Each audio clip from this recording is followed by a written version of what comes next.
मृत्यु के 47 दिन बाद तक क्या होता है दोस्तों? जीवन का अटल सत्य है। यानी जिसने भी इस पृथ्वी लोक पर जन्म लिया है उसे एक ना एक दिन अवश्य ही इस लोक को छोड़कर जाना पड़ेगा।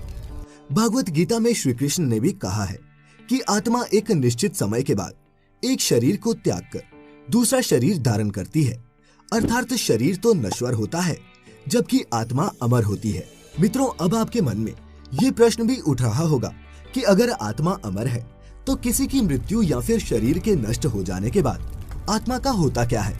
तो दोस्तों, मैं आपको बता दूं कि मरने के बाद आत्मा के साथ क्या होता है, इसका वर्णन हिंदुओं के पवित्र पुराणों में से एक गरुड़ पुराण में मिलता है, जिसमें यह भी बताया गया है कि मृत्यु के कितने दिनों बाद आत्मा यमलोक पहुंचती है और रास्ते में उसे किस तरह की यातनाओं का सामना करना पड़ता है। मृत्यु के बाद एक आत्मा की यमलोक तक की यात्रा में 47 दिन लगते हैं। तो क्या होता है इन 47 दिनों में जीवात्मा के साथ, यही जानेंगे आज की इस वीडियो में। नमस्कार और द डिवाइन टेल्स पर आप सभी का एक बार फिर स्वागत है। गरुड़ पुराण में वर्णित कथा के अनुसार एक दिन भगवान विष्णु के वाहन गरुड़ उनसे पूछते हैं कि हे नारायण, मैं ये जानना चाहता हूँ कि मृत्यु के बाद आत्मा का क्या होता है और वह जीवात्मा कितने दिनों के बाद यमलोक पहुँचती है। तब श्रीहरि गरुड़ से कहते हैं, हे गरुड़, जब किसी जीव की मृत्यु होती है तब उसकी आत्मा 47 दिनों तक इधर उधर भटकने और कई यातनाओं को सहने के बाद यमलोक पहुंचती है। आगे वो ये भी कहते हैं कि जब किसी जीव की मृत्यु नजदीक आती है तो सबसे पहले उसकी आवाज जाती है और जब अंतिम समय आता है तो मरने वाले व्यक्ति को कुछ समय के लिए दिव्य दृष्टि मिलती है। इस दिव्य दृष्टि के मिलने के बाद मनुष्य सारे संसार को एक रूप में देखने लगता है। उसकी सारी इंद्रियां शिथिल हो जाती हैं।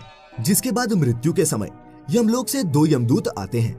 यमदूतों को देखते ही आत्मा डर से हाहा करने लगती है और शरीर से बाहर निकल जाती है। जैसे ही आत्मा शरीर को त्यागती है वैसे ही यमराज के दूत जीवात्मा के गले में पाश बांध देते हैं और फिर वो उस जीवात्मा को लेकर यमलोक चले जाते हैं। गरुड़ पुराण की माने तो अगर मरने वाली जीवात्मा पवित्र हो तो उसे परमात्मा खुद अपने वाहन से लेने आते हैं, लेकिन अगर आत्मा पापी हो तो उसे गर्म वायु और अंधेरे के रास्ते से गुजरना पड़ता है। पापी आत्मा को यमलोक पहुंचने पर कई प्रकार की यातनाएं दी जाती हैं।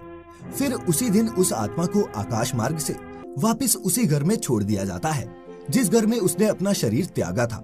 घर आकर वह जीवात्मा अपने शरीर में फिर से घुसने का प्रयास तो करती है, लेकिन यमदूत के पाश से बंधे होने के कारण ऐसा कर नहीं पाती। आत्मा ना चाहते हुए भी अपनी अंतिम रस्मों को होते हुए अपनी आंखों से देखती है, यानी कि 12 दिनों तक आत्मा अपनों के बीच ही रहती है। 13वें दिन जब आत्मा का पिंडदान किया जाता है तब उसे यमदूत एक बार फिर से लेने आ जाते हैं। इसीलिए मित्रों, हिंदू धर्म में ऐसा माना जाता है कि मनुष्य की मृत्यु के 13 दिनों तक पिंडदान जरूर करना चाहिए। पिंडदान से सूक्ष्म शरीर को चलने की शक्ति मिलती है। फिर भी इसके बाद आत्मा का यमलोक तक का सफर कठिन ही रहता है। इसके बाद शुरू होती है वैतरणी नदी को पार करने की यात्रा। अगर मनुष्य ने जीते जी गौदान किया होगा तो उसी गाय की पूंछ पकड़कर वो वैतरणी नदी पार करता है। अन्यथा इस नदी को पार करते समय भी पापी जीवात्मा को कई यातनाओं से होकर गुजरना पड़ता है। गरुड़ पुराण में वैतरणी नदी को गंगा नदी का रौद्र रूप कहा गया है। इस नदी से हमेशा आग की लपटें निकलती रहती हैं, जिस कारणवश ये देखने में लाल प्रतीत होती है। इस नदी से गुजरते समय जीवात्मा को कई खतरनाक जीवों का दंश सहना पड़ता है। इससे गुजरते समय आत्मा को ऐसा महसूस होता है मानो जैसे कि कोई उसे इसमें डुबोना चाह रहा हो। वैतरणी नदी पार करते समय उसे पीर से होकर गुजरना पड़ता है। इस तरह पापी जीवात्मा को इस नदी को पार करने में 34 दिन का समय और लगता है, जिसके बाद जीवात्मा यमदूतों के साथ यमलोक पहुंच जाती है, जहां उसे उसके कर्मों के अनुसार सजा भुगतने के लिए नर्क में भेज दिया जाता है।